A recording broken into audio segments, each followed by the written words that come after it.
نیس T V کے معزز سامعین کرام السلام علیکم۔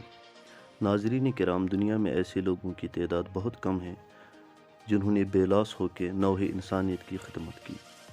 ناظرین کرام، یہ ایسے لوگ تھے جو کبھی بھی اپنی ستائش کے طالب نہ بنے، جبکہ پیسہ، مقام، عزت و شہرت کی تمنا کیے بغیر انہوں نے نوع انسانیت کی ترقی میں نمایاں کردار ادا کیا۔ جی ہاں سامعین کرام، انہی میں سے ایک نام ہے نکولا ٹیسلا کا۔ سامعین کرام، 10 جولائی 1856 کو سملجن آسٹریلیا میں پیدا ہونے والے نکولا ٹیسلا بچپن سے ہی بہت ہی ذہین ترین انسان تھے۔ کہا جاتا ہے جس رات وہ پیدا ہوئے اس رات بہت تیز طوفان آیا تھا اور بجلی بھی چمک رہی تھی، جس پر نرس نے کہا تھا کہ یہ چائلڈ آف ڈارکنیس ہوگا، لیکن نکولا کی ماں کا کہنا تھا نہیں، یہ چائلڈ آف لائٹ ہوگا، جو بات بعد میں بالکل صحیح ثابت ہوئی۔ ناظرین کرام، نکولا ٹیسلا کو 20ویں صدی کا سب سے اہم انسان سمجھا جاتا ہے۔ ناظرین کرام، جب نکولا ٹیسلا 17 سال کے ہوئے تو بہت ہی گمبھیر بیماری میں ملوث ہوئے، جس میں ان کے بچنے کے امکانات، چانسز بہت کم تھے۔ اس دوران نکولا نے اپنے والد سے یہ گزارش کی کہ وہ اسے کسی اچھی یونیورسٹی میں ایڈمیشن دلا دے تو شاید وہ ٹھیک ہو جائیں گے، جس پر ان کے والد راضی ہو گئے اور آسٹریلیا کی سب سے بہترین یونیورسٹی میں نکولا کا ایڈمیشن ہوا اور حیرت انگیز طور سے نکولا کی طبیعت میں سدھار آنے لگا۔ ناظرین کرام، نکولا کافی جلدی اپنی یونیورسٹی میں فیمس ہو گئے۔ اس کی وجہ تھی وہ 3 بجے سے 11:30 بجے تک صرف اپنی پڑھائی میں مصروف رہتے تھے، جس وجہ سے یونیورسٹی میں ان کا کافی نام ہو گیا۔ لیکن اس کے بعد وہ گیمبلنگ کا شکار ہو گئے، ان کو جوئے کی عادت پڑ گئی، جس وجہ سے وہ اپنا سارا وقت جوئے میں ضائع کر دیتے تھے، اور اس کا نتیجہ یہ ہوا کہ انہیں یونیورسٹی سے نکال دیا گیا، جس سے انہیں بہت بڑا صدمہ ہوا۔ سامعین کرام، نکولا کے بارے میں یہ کہا جاتا ہے کہ نکولا کا دماغ ایک کیمرہ جیسا تھا کہ جس کتاب کو بھی ایک بار دیکھ لیتے تھے اسے کبھی نہیں بھولتے تھے۔ یونیورسٹی سے نکالے جانے کے بعد ٹیسلا گھر نہیں گئے، بلکہ وہاں سے سیدھا امریکہ چلے گئے۔ ان کے گھر والوں کو اور دوستوں کو یہ یقین ہونے لگا کہ شاید کسی حادثے میں نکولا کی موت ہو گئی ہے۔ امریکہ پہنچنے کے بعد نکولا نے تھامس ایڈیسن کی کمپنی میں کام کرنا شروع کیا۔ کچھ عرصہ تھامس ایڈیسن کی کمپنی میں کام کرنے کے بعد نکولا نے دیکھا کہ جو جنریٹر تھامس ایڈیسن بنا رہے تھے اس میں کافی خامیاں تھیں، جس پر تھامس ایڈیسن نے نکولا کی ذہنیت کو دیکھ کے نکولا سے کہا کہ تم میرے جنریٹر کو بہتر بنانے کا کچھ طریقہ نکالو، اگر تم نے یہ کام کر دیا تو میں تمہیں $50,000 انعام کے طور پہ دوں گا، جو آج کے $1 ملین بنتے ہیں۔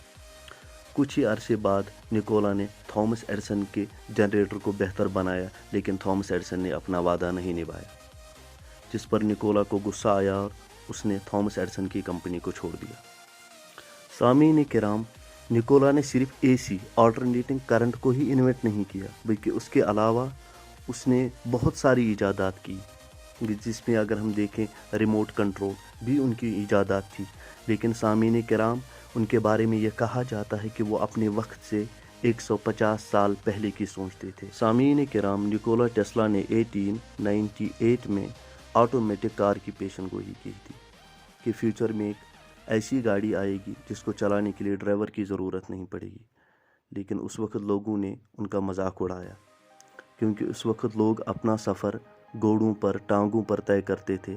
گاڑیاں مارکیٹ میں موجود تھی، لیکن وہ کافی مہنگی تھی اور ان کی سپیڈ بھی بہت کم تھی، اور یہ بات بھی کافی کم لوگ جانتے ہیں کہ 1898 میں ہی نکولا نے ریموٹ سے چلنے والی سب مرین کی بھی پیشن گوئی کی تھی کہ جسے دور بیٹھ کر ریموٹ سے آپریٹ کیا جا سکتا ہے، اور اسی ٹیکنالوجی کا استعمال کر کے آج کی ماڈرن سب مرین آبدوز وجود میں آئی۔ اس کے علاوہ 1926 میں ایک انٹرویو کے دوران نکولا نے کہا تھا کہ اس کی آج کی وائرلیس ٹیکنالوجی جب آگے چل کر پرفیکٹ ہو جائے گی تو اس کی بدولت لوگ صرف نہ ایک دوسرے سے بات کر سکتے ہیں بلکہ ایک دوسرے کو لائیو دیکھ بھی سکیں گے۔ اس وقت بھی لوگوں نے نکولا کو پاگل سمجھا اور آج ہم اس ٹیکنالوجی کا استعمال کر رہے ہیں، لیکن ایک اہم انوینشن جو نکولا کا ادھورا رہ گیا اور جس کی آج بھی دنیا تمنا کر رہی ہے کہ کاش وہ اسے پورا کر پاتے اور آج ہم اس کا فائدہ اٹھاتے۔ جی ہاں دوستوں، میں بات کر رہا ہوں وائرلیس الیکٹریسٹی کی۔ سامعین کرام، 1901 میں نکولا ٹیسلا نے ایک ٹاور کھڑا کیا جس کا نام کلپٹن ٹاور تھا۔ اس ٹاور سے نکولا ٹیسلا دو کام لینا چاہتے تھے، ایک کمیونیکیشن کا، دوسرا کہ وہ بجلی کو بنا وائر دوسری جگہ ٹرانسفر کر سکے، جس میں وہ کچھ حد تک کامیاب بھی رہے تھے۔ 2 میل تک نکولا ٹیسلا نے بنا وائر کے بجلی پہنچائی تھی، لیکن اس پروجیکٹ کو جو فائنانس کر رہے تھے ان کا نام تھا جے پی مارگن۔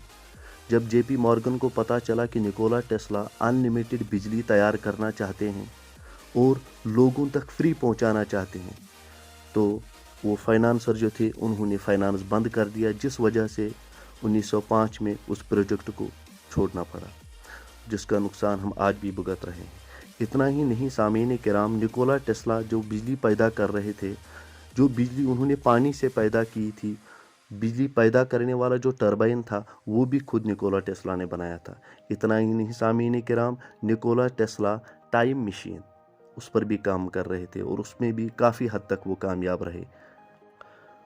لوگوں کا کہنا تھا کہ وہ کافی قریب تھے کہ وہ ٹائم مشین کا انوینشن۔ سامعین کرام، نکولا ٹیسلا نے اپنی زندگی میں 278 سے بھی زیادہ انوینشنز کی ہیں۔ اور پھر سامعین کرام، 7 جنوری 1943 کو نیو یارک کے ہوٹل میں نکولا ٹیسلا انتقال کر گئے۔ ان کے انتقال کے فوراً بعد امریکی سرکار نے ان کے سارے ڈاکیومنٹس جتنے بھی تھے وہ سارے ضبط کر لیے اور اس کے بعد انہیں لوگوں کے سامنے نہیں لایا گیا۔ نکولا ٹیسلا نے اپنی ساری زندگی نیو یارک کے ہوٹلوں میں گزاری، ان کا کوئی رہائشی گھر نہیں تھا۔ سامعین کرام، اگر آپ اور کچھ نکولا ٹیسلا کے بارے میں جاننا چاہتے ہیں تو کمنٹ باکس میں ضرور لکھیں، یا اگر آپ چاہتے ہیں کہ میں کسی اور شخصیت کے بارے میں ویڈیو بناؤں تو کمنٹ باکس میں اپنی رائے ضرور دیں، اور ہاں، سبسکرائب کرنا نہ بھولیں۔ السلام علیکم۔